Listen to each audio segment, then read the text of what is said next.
Welcome to Meanwhile in Turkey, Turkey's only publicly founded English-speaking news show. We have a great show for you today. We're going to talk about Turkey's space program. We're going to talk about S-400, Osman Kavala, Enes Kanter, and also Turkish-American relations. Keep on watching us.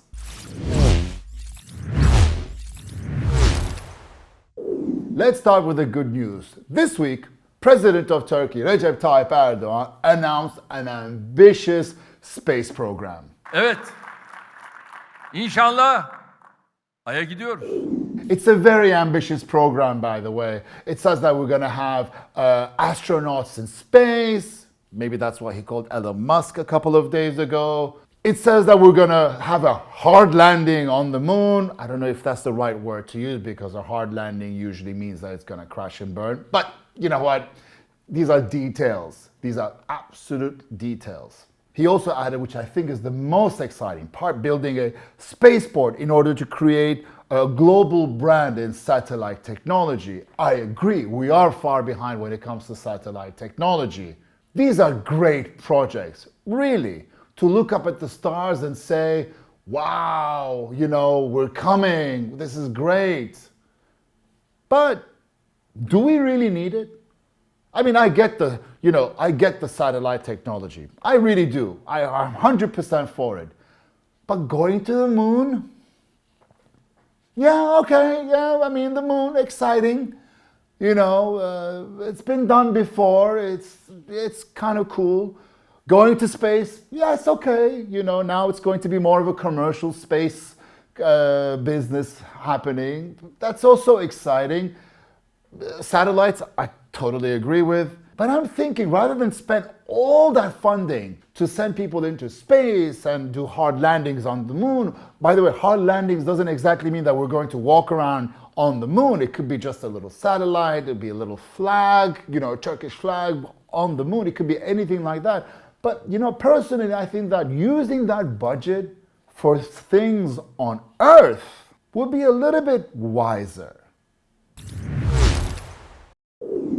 I don't know how to begin this segment because it's so effing complicated. All right, but I'm gonna give it to you step by step. 5th of February, beautiful weather, everything is great in Turkey. Pentagon spokesman John Kirby says that Turkey should not retain the S-400s. And here I was thinking that, you know, brand new page, Biden is now president, we open a, new page. Everything is new relations, and boom, back to square one. S-400s, here they go again. We're talking about S-400s once again. Remember the S-400s? You don't? Let me tell you very quickly. So, we wanted Patriot missiles. Obama said no. Putin said, I'll give you surface-to-air missiles. I'll give you my S-400s. We were like, great. So we went to Putin and said, hey Putin, are you going to give us the S-400s? He's like, yeah, sure, I'll give you the S-400s. But then we turned around to Obama and said, listen, we're buying the S-400s. We're buying the S-400s. He was like, I don't care. So we were just about to buy it. I was like, listen, we're buying the S-400s. And, Obama was like, I don't care, just whatever, And I was like, I'm like, okay, but we're buying them $2.5 billion. And now we have S-400s. Now, the problem with the S-400s, they can't integrate with the NATO system. Why? Because they're Russian. Very simple. So when we bought the S-400s, NATO, the West, and Obama and everybody else turned around and said, you know what, we're kicking you out of our F-34 Joint Strike Program. Even though we paid to get into that program. We paid the dues, we paid all the we gave all the financing, put the money down, we said, we're getting the F-35 jets. They kicked us out because we have S-400s. Okay, we're stuck with the S-400s now. You say, you know what, we don't care about F-35s. We want our money back. We can't get our money back. Okay, so we're stuck with the S-400s. We paid for them cash, and we can't integrate it to the NATO system. And we kind of, once again, remember this quote, dug a hole, sat in it, looked up and said, why don't you come down here and speak to me here? And that's where we were. We thought everything was going to change, that we were going to maybe forget about the S-400s, but the United States doesn't forget anything. So, this started February 5th. We don't want you to use the S-400s. That's back on the table. Problem number one comes back. February 9th, 4 days later, 50 members of Congress sent a letter to the Honorable Joseph R. Biden. The letter kind of goes like this, we congratulate you on being the President of the United States, la-di-da-di-da. And then suddenly, right off the gate, they turn around and say, Turkish President Recep Tayyip Erdogan has taken the country down in an increasingly authoritarian path. What? Systematically marginalized domestic opposition. What?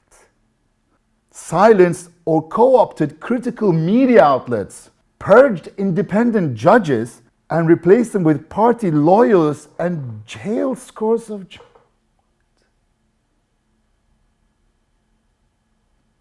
Really? I thought we were starting a new page. We were starting all over again. What happened? I mean, the letter goes on and on. It's a pretty harsh letter, mind you. But I think the thing that caught my attention was the Erdogan government has sought to silence critics in the United States like Enes Kanter, an NBA player and human rights advocate, okay, by going after his family in Turkey and placing an Interpol red notice on him. So my message is first of all, to Interpol. If you go to NBA.com, you can actually see Enes Kanter's schedule and where he's going to be. So, Interpol not doing a really good job. If you ask me who Enes Kanter is, he's Fethullah Gülen's #1 supporter. Okay, so we have Pentagon, letters to Joe Biden from 50 senators, and then the coup de grace. U.S. State Department turns around and says, free Osman Kavala. Osman Kavala has been in jail for more than 1,000 days, even though every single court has found him not guilty, or every single time they find him not guilty, a new prosecution starts with different charges. Nobody knows why he's still in jail. Nobody knows why he hasn't been let out, even though the European community and every single human rights group turned around and said that his imprisonment is purely political. Boom. Osman Kavala problem again. So that turning a white page, turning a brand new page, it ain't gonna happen. We're back to square one. And now Turkey has to claw its way out of this little hole that we dug ourselves into in order just to be able to speak to one another. By the way, Biden never got back to us, even though we congratulated him. It's kind of customary to call back and say, hey, thank you for, I won. Thank you so much for calling. Yeah, okay, cool. He didn't do that to Turkey. So, Biden, call us. I want to give you a little bit of an insight about Turkey. A while back, we jailed Pastor Brunson. We jailed him on charges that he was member of Fethullah Gülen's terror network.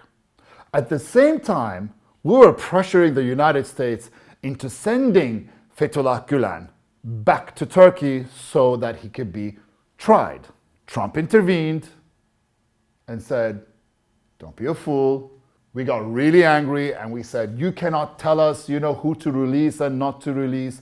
Erdogan came out and said, give us the priest, take the priest. Basically saying, give us Fethullah Gülen and we'll give you back Pastor Brunson. Hepsini verdik.